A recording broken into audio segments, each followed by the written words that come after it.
বাড়ি থেকে পার্স আনতে ভুলে গেছি যে। আমি থাকতে তোরা চাপলি সেখানে একবার মেরে দেবো তো ভ্যান সেদ্ধ দিয়ে দেবে। এই শোনো না, ঝালমুড়ি কত করি? 10 টাকা। কটা লাগবে আপনার? তুমি করে বলো। বলো দেন। হ্যাঁ দিদিছি। খুব সুন্দর নাম।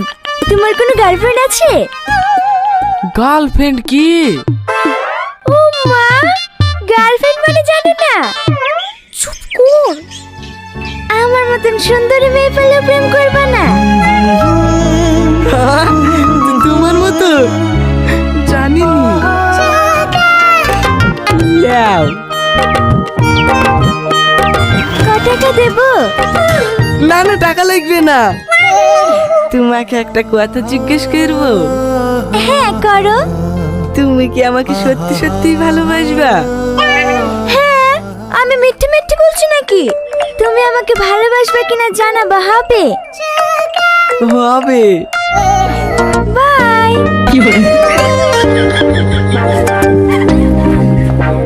কি রে, মনে অত ফুর্তি কিসের? দাদি গো দাদি, একটা সুন্দরী মেয়ে তোমার নাতির প্রেমে পড়েছে। কি? তুই প্রেম করছিস? বড় লোকের মেয়ে হলে একটু দূরে দূরে থাকিস মধু। ঠিক আছে দাদি, ঠিক আছে, তোমাকে লিখে দেখাবো।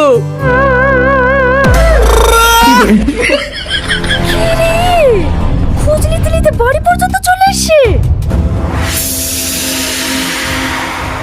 তুমি এখানে কি করতেছো? আচ্ছা আচ্ছা ঠিক আছে, তুমি ভালোভাবে খাওয়া দাওয়া করবা আর শরীরে যত্ন নেওয়া হবে। ঠিক আছে লেবু, তুমি এখন যাও তো। যত না সে ঘোরা দৌড়া, তোদের লেগে সব হয়েছে। এখন পেছন ছাড়াবো কি করে তাই বল। তোর মতো যত তুই কর না। এই কথা যদি বাড়িতে জানতে পারে, আমাকে আর বাড়িতেই উঠতে দেবে না। ওই দে তোর প্রেমিক কিভাবে তাকাইছে দেখ। ওই দিকে তাকাসনি, সোজা তাকিয়েছো। আমি তোমার জন্য কতক্ষণ থেকে অপেক্ষা করছি। সেদিন তুমি আমার কাছে জানতে চাইছিলে না আমি তোমাকে ভালোবাসি কি না। I love you. রীতি রীতি, বলে ও কি আমাকে ভালোবাসে না? এই শোনো না, শোনো না। কি হলো? রীতি আসেনি। না ও যদি আমাকে ভালো না বাসে তাহলে আমি মরে যাব। না না, ভালোবাসবে না কেনে? ও তোমাকে খুব ভালোবাসে। ওইভাবে প্রপোজ করলে তো যাবেই।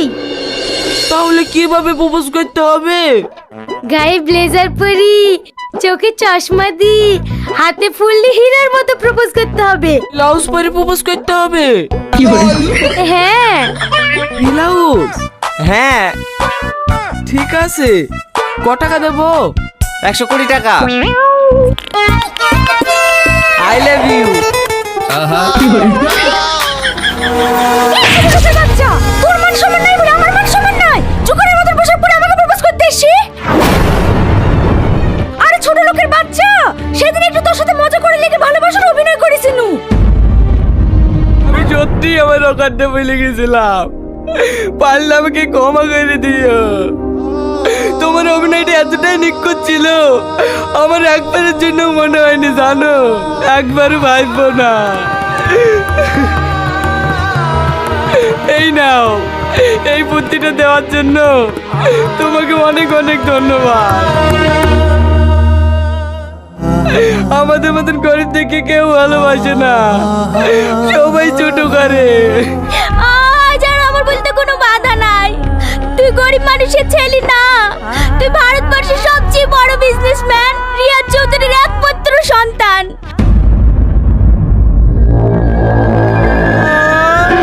ছড় এখান থেকে। এটা কি হচ্ছে স্যার? পাশে এভাবে বিরক্ত করলে ক্লাস করা যায়? তোর কপালে বয়ফ্রেন্ড জুটছে না বলে আমাদের প্রেম দেখে তোর হিংসা হচ্ছে? ও, তুমি একাই ব্রিলিয়ান্ট স্টুডেন্ট। না হলে কলেজে আসে বন্ধ করে দেবো। কলেজ কারো বাপের না, তাই আমার আশা বন্ধ করবা। এটা কি অন্যের ঝামেলা নিজের গায়ে জড়িয়ে নাই? কি দরকার ছিল ওদের নামে দুনাম করা? হেদা আবার চিঠি দিয়েছে।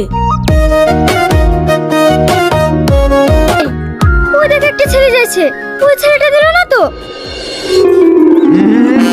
এসব চলবে না, বাহার। এ আপনি কি ভাবছেন? আমরা তো কানে কানে কথা বলতে যাচ্ছিলাম। Sorry sorry, carry on. যত সব তার কাটা মাস্টার। বলো, আমার টাইমের দাম আছে। সত্যি করে বল, আমার বয়ফ্রেন্ডের সাথে তোর কিসের সম্পর্ক? আমার বয়ফ্রেন্ডকে দখল